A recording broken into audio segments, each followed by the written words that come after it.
250s getting set now for their final moto of the 1999 season. Jimmy Button, who's made such progress on that four-stroke, re-signing with Yamaha for next year. Mike LaRocco looking to finish in third place in the points. And Doug Henry, very emotional moment right now. Mixed feelings. Last race of his pro career. You can see it right there. Yeah, don't say it too loud, but he's got a surprise birthday retirement party coming up tonight after the race. Robbie Raynard at the line, Larry Ward, Kevin Windham. He's accomplished so much this year, Kevin Windham. Ezra Lusk trying to battle the frustration to have a final good moto, and here's the champ. You know, the winners here at Delmont are like a who's who of modern champions. We've got LaRocco, McGrath, Emig, Henry, and now Greg Albertine. You got to wonder where the motivation is in this final moto to really push it to the edge from Albertine and Doug Henry. The final moto of the 1999 season. They start jumping. The gate looks like malfunction. That was Robbie Raynard getting off last as he got caught in the gate. Somebody down on the first turn. We'll have to check it out. That's Larry Ward. My goodness, after such a great first moto, check this out. Well, it looks to me like some of the guys over there, Robbie Raynard perhaps. It's hard to spot from this particular angle, but somebody got going early and then everybody else reacted to it. Everyone's on pins and needles at that moment.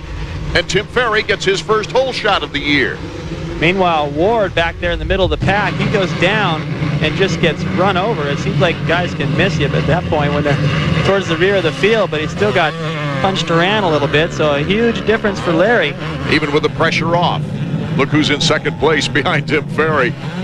Greg Albertine. Doug Henry in third. He's been such an important part of Supercross and Motocross in his career, Doug Henry.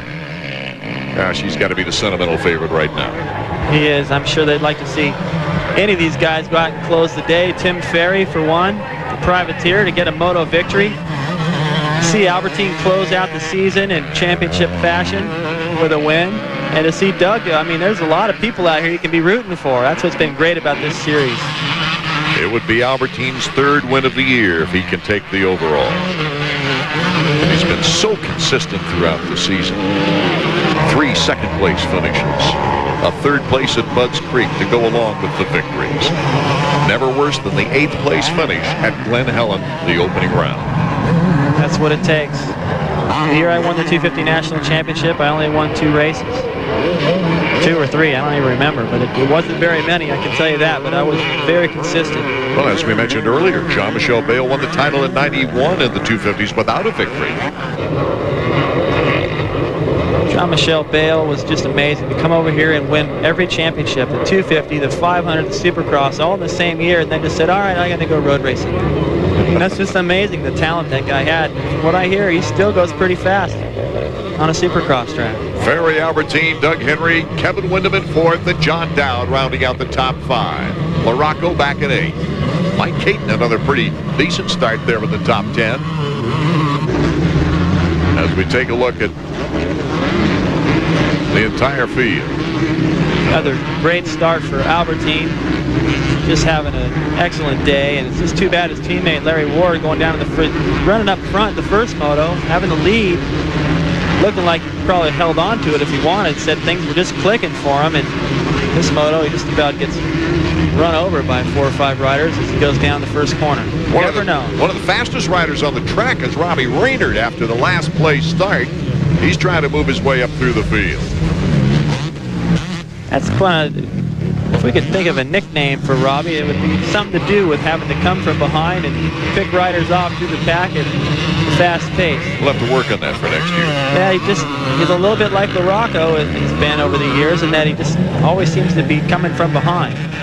And of course, this is his favorite track, as we mentioned before. Albertine would love to go out with a moto victory right now, side by side with Ferry. Ferry the inside, and here goes Albertine cutting to the inside.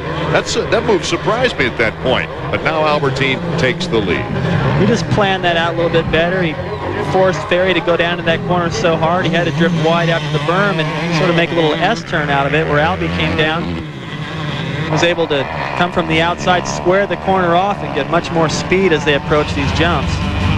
No problem for the pass. So Albertine takes the lead here in the final moto of the season.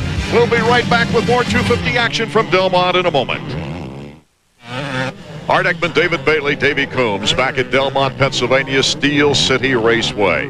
We've had an exciting afternoon already as we see Doug Henry and Kevin Windham battling for third place. Henry in his final race of his career. Windham just starting what looks like a great championship career ahead of him. Looked like he had an inside line up there on Doug. Doug knew it well, cut over, closed it off. Whoa. Talk about acceleration in that corner. Great move by Kevin Windham. My goodness. And that puts Henry back and forth. Let's go to Davey. Steve, Tim finally got that start you've been hoping for the whole time, and so far he's proven he can hold on to it. Yeah, I know. It's been all year, and when you wait for the last motor to do it, but yeah, hopefully he can stay strong. You got Windham right behind you. You got to know that Windham wants to prove a point to Albertine. Tim going right along with him, kind of caught in the crosshairs. It's a good thing for you guys. Yeah, definitely it is. It's going to help push him. Plus, Timmy wants to prove to these guys, too, that he can hang with them, so hopefully he can. 3 times Ferry has finished 6th overall. But he's on his way right now of his best overall performance of the year. He is in the middle. One of the first nationals I rode was 1981, and I was lined up right in between Kent Howerton and Bob Hanna at Mount Morris. Talk about nerve. I didn't mean to be lined up there. It was all that was left. And those guys just hated each other. It looks like Kevin's going to just bump him back one spot and get up there and deal with Albertine on his own. Catch it. Kevin Windham, a great deal of pride. Understand Kevin's been a house guest of Jeff Stanton's lately. That's always good if you can spend some time with somebody like Stanton who has all that experience, just to hang out and talk. And they don't even have to go riding or training. Just being around Jeff, little things rub off. Now, be serious. You don't think that he's not having a workout if he goes to Stanton's place? I'm sure he is. He's too tired to talk. I'll bet Stanton's putting him through boot camp. Of course, a great deal of credit for Albertine's performance throughout the years has to go to Ian Harrison, his longtime mechanic, who Roger DeCoster has taken in the in shop for research and development, who's doing a great job. All those guys are going to be so happy. As soon as somebody wins on the bike, the whole team, the morale goes up a couple of notches. And they know that they have the bike. They've got a #1 plate over there. They've got Pastrana joining the team. He looks like he's going to be a hot prospect. And yeah, things are really starting to look up. I mean, in 1981, when Ken Howerton won the championship, Suzuki was the bike, that full floater, super lightweight bike. I remember one time they came out at Mount Morris, as a matter of fact, with tarps covering the bikes. They didn't want anyone to see that full floater that they came out with. They were definitely the dominant force, and it looks like they're starting to get that back. Jimmy Button, number 10, is looking to secure his 4th podium in the last 4 races. He's starting to put the heat on Tim Ferry for 3rd place and makes the pass and gives him a face full of dirt. Kind of used the lap rider a little bit to his advantage. Could have been there. Ferry wasn't really sure how to cover that. Kind of catch-22. If you go wide, you give him all. Oh, Ferry comes right back. What a move. Oh, this is great.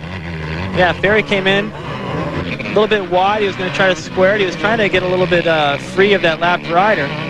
And Button just snuck right in there and took it. But then Button bobbles a little bit right there, gets over the main line at the berm. Ferry just makes a beeline right for the good berm, cuts him right back off. So a great move by Tim Ferry puts him back into 3rd place. Albertine is still our leader. We will return in a moment. And here's Greg Albertine. Oh, he's got to be feeling great inside. There's going to be a big party tonight. He's got the title, probably the overall, the final round, a couple of moto wins, just to put an exclamation point on everything.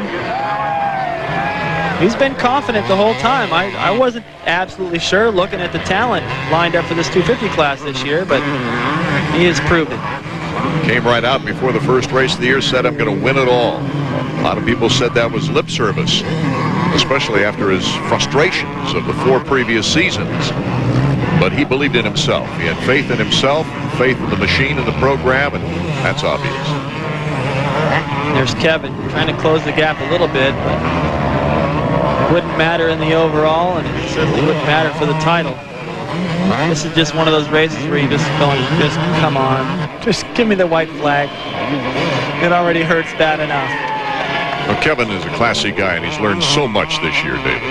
I think Kevin has really realized more so in this series than ever before that every point counts and that you can't give up no matter how bad it seems. That first race could have been a whole different story if he'd have stayed out there and just tried to salvage something. You never know. I look back to McGrath doing that same thing in Washougal a few years ago.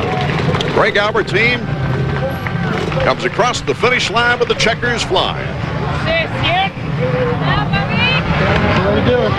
So this is the first time Suzuki has won here at Delmont in a 250. And Greg Albertine gets the sweep. Almost gets a kiss from his wife. Here's Doug Henry. What an emotional moment this has got to be for the Henry family. So many friends and family drove to Delmont to see this last race. I'm glad I got to be around to see Doug's career. I watched the whole thing, and in some ways he's going to be glad to not have to come back to all this, but he will miss it. The redness in Doug's eyes right now didn't come from the roost in this race. We'll have to see what he has to say when we return.